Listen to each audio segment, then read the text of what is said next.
رسول اللہ صلی اللہ علیہ وآلہ وسلم نے بنی اسرائیل کے ایک مجاہد کا ذکر کرتے ہوئے فرمایا، وہ 1000 مہینے تک مشغول جہاد رہے، کبھی ہتھیار نہیں اتارے۔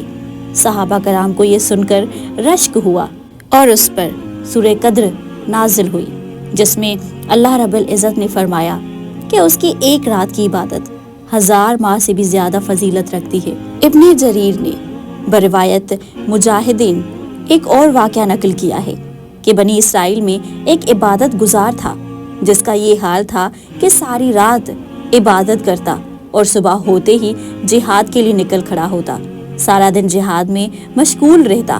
1000 ماہ اس نے ایسے زندگی گزار دی جس پر اللہ تعالیٰ نے سورہ قدر نازل فرما کر اس پر امت محمدی کی فضیلت سابقہ فرما کر دی، جس سے یہ بھی معلوم ہوا ہے کہ شب قدر امت محمدی صلی اللہ علیہ وآلہ وسلم کی خصوصیات میں سے ایک یہ بھی ہے۔ اس رات کو لیلۃ القدر کہنے کی وجہ اس رات کی عظمت و شرف ہے۔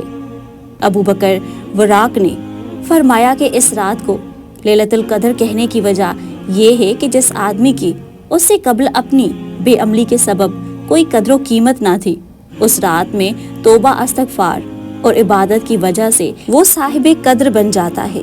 قدر کے دوسری معنی تقدیر و حکم کے بھی آتے ہیں۔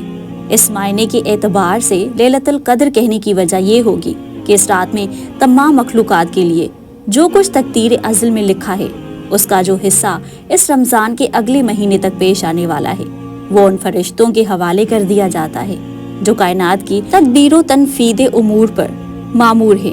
اس میں انسانوں کی عمر اور موت، رزق و بارش وغیرہ کی مقدریں مقرر فرشتوں کو لکھوا دی جاتی ہیں، یہاں تک کہ جس شخص کو اس سال میں حج نصیب ہوتا ہے وہ بھی لکھوا دیا جاتا ہے۔ اور یہ فرشتے جن کو یہ امور سپرد کیے جاتے ہیں وہ ابن عباس کے بقول 4 ہیں: اسرافیل علیہ السلام، میکائیل علیہ السلام، اسرائیل علیہ السلام اور جبرائیل علیہ السلام۔ اور یہ بھی ہے اس لیلۃ المبارک میں تمام امور تقدیر کے فیصلے لکھ دیے جاتے ہیں، اور جن مسافرین نے اس لیلۃ المبارک سے کوئی مراد کی ہو تو وہ مرادیں بھی پوری کی جاتی ہیں۔ ہم امید کرتے ہیں کہ آج کی ہماری ویڈیو آپ کو ضرور اچھی لگی ہوگی۔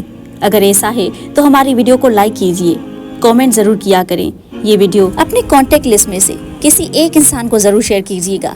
ہمارے چینل صدرہ کے ساتھ کو سبسکرائب کیجئے۔ آپ کے ہاتھ جب بھی دعاؤں کے لیے اٹھے تو ہمارا نام ضرور لیا کریں۔